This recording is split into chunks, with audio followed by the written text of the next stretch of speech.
ನಾನು ಪಾಕಿಸ್ತಾನಕ್ಕೆ ಎಂದೂ ಹೋಗಿಲ್ಲ. ಹೀಗಾಗಿ ನಾನು ಅದೃಷ್ಟಶಾಲಿ ಎನಿಸುತ್ತಿದೆ. ಪಾಕಿಸ್ತಾನಕ್ಕೆ ಹೋಗದ ಅದೃಷ್ಟವಂತರಲ್ಲಿ ನಾನೂ ಒಬ್ಬ. ಈ ಮಾತನ್ನ ಹೇಳಿದ್ದು ಭಾರತ ದೇಶ ಕಂಡ ಅದ್ಭುತ ಸಂಸದೀಯ ಪ್ರಚಂಡ ರಾಜಕಾರಣಿ, ಕಾಂಗ್ರೆಸ್ ಪಕ್ಷದ ನಿಷ್ಠಾವಂತ ನಾಯಕ, ಉತ್ತಮ ವಾಕ್ಪಟುವೂ ಆಗಿರುವ ಗುಲಾಂ ನಬಿ ಆಜಾದ್.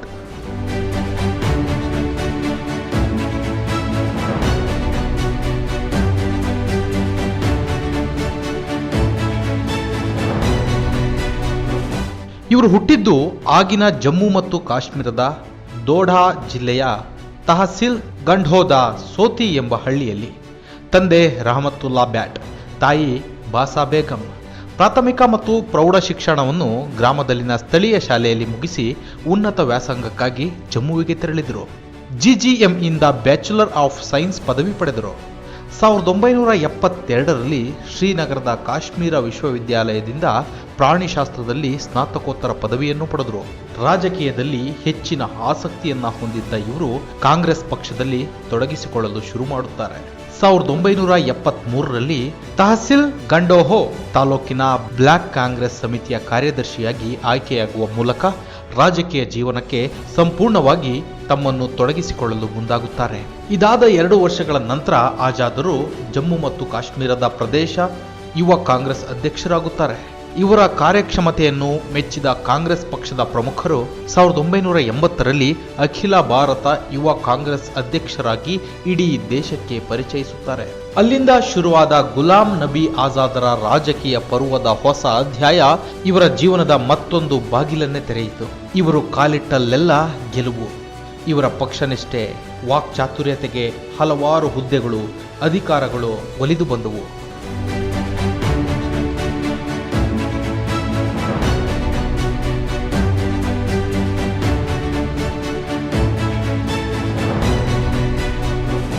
ಸಾವಿರದ 1982ರಲ್ಲಿ ಕಾನೂನು, ನ್ಯಾಯ ಮತ್ತು ಕಂಪನಿ ವ್ಯವಹಾರಗಳ ಸಚಿವಾಲಯದ ಉಸ್ತುವಾರಿ ಸಚಿವರಾಗಿ ಕೇಂದ್ರ ಸರ್ಕಾರಕ್ಕೆ ಪ್ರವೇಶಿಸಿದರು.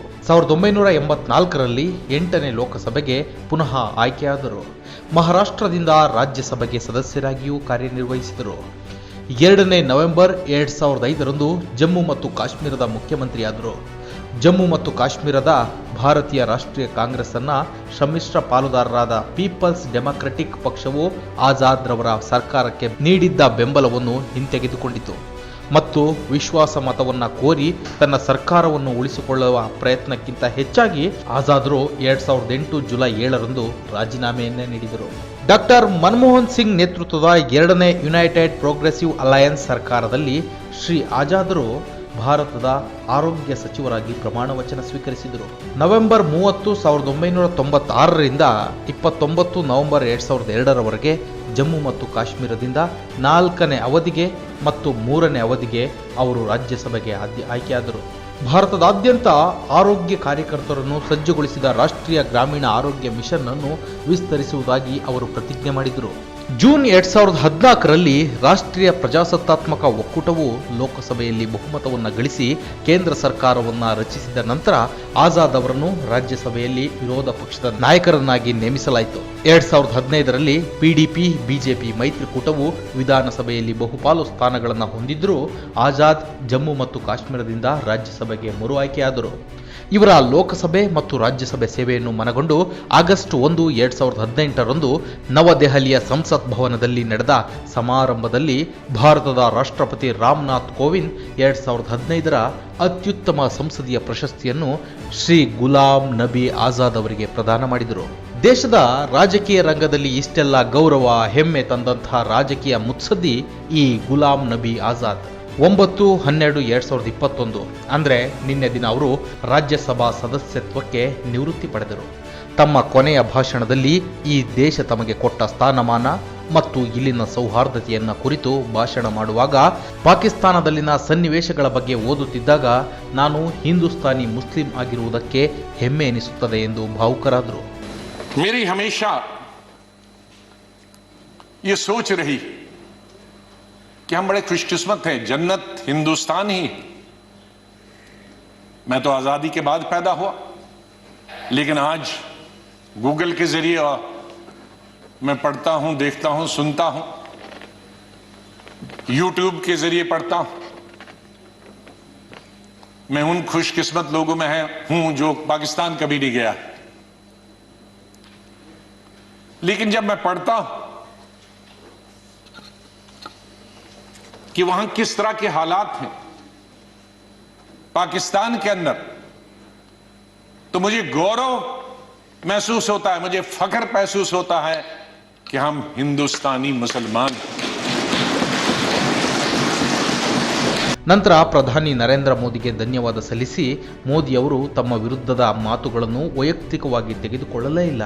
ವೈಯಕ್ತಿಕ ಹಾಗೂ ರಾಜಕೀಯವನ್ನು ಅವರು ಬೇರೆ ಬೇರೆಯಾಗಿಯೇ ನೋಡುತ್ತಿದ್ದರು. ಎಷ್ಟೋ ಬಾರಿ ನಾವು ವಾಗ್ಯುದ್ಧವನ್ನೇ ನಡೆಸಿದ್ದೇವೆ, ಆದರೆ ಮೋದಿ ಅದನ್ನು ವೈಯಕ್ತಿಕವಾಗಿ ತೆಗೆದುಕೊಳ್ಳಲಿಲ್ಲ ಎಂದು ಧನ್ಯವಾದವನ್ನು ಸಲ್ಲಿಸಿದರು. प्रधानमंत्री जी, कई दफा टोका टोकी हुई और आपने कभी बुरा नहीं माना। एलओपी के वक्त में बड़ी बड़ी लंबी स्पीचें आपकी हुई, मेरी हुई, खास करके राष्ट्रपति के अभिभाषण पर। उसमें लंबी तकरीर होती थी, कभी हम कुछ एलओपी की जिम्मेदारी करते थे, लेकिन आपने व्यक्तिगत तौर पर उसे कभी अपने खिलाफ नहीं किया। हमेशा भी आपने पर्सनल कॉन्टेक्ट्स को और पार्टी की जो जिम्मेदारी है उसको दूर रखा।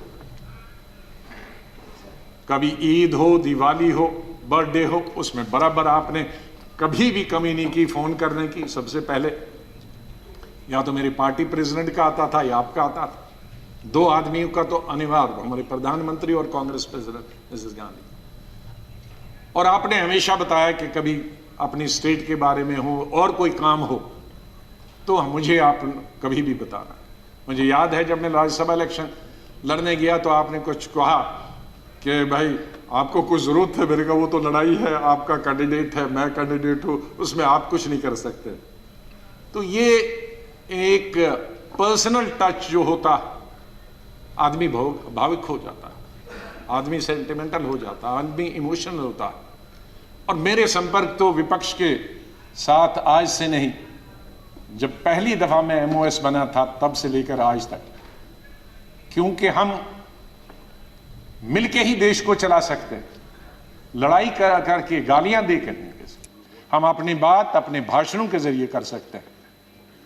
मैं आपका बहुत ಧನ್ಯವಾದ करता हूं. ಯುವ ರಾಜಕೀಯ ಪಟುಗಳಿಗೆ ಕಿವಿಮಾತೆಂಬಂತೆ ಸಹಕಾರದಿಂದ ದೇಶ ನಡೆಯಬೇಕೆ ವಿನಃ ಜಗಳದಿಂದಲ್ಲ ಎಂದು ಸಲಹೆ ನೀಡುವ ಮೂಲಕ ತಮ್ಮ ಭಾಷಣ ಮುಗಿಸುವುದರೊಂದಿಗೆ ರಾಜ್ಯಸಭಾ ಸದಸ್ಯತ್ವಕ್ಕೆ ವಿದಾಯವನ್ನು ಹೇಳಿದರು.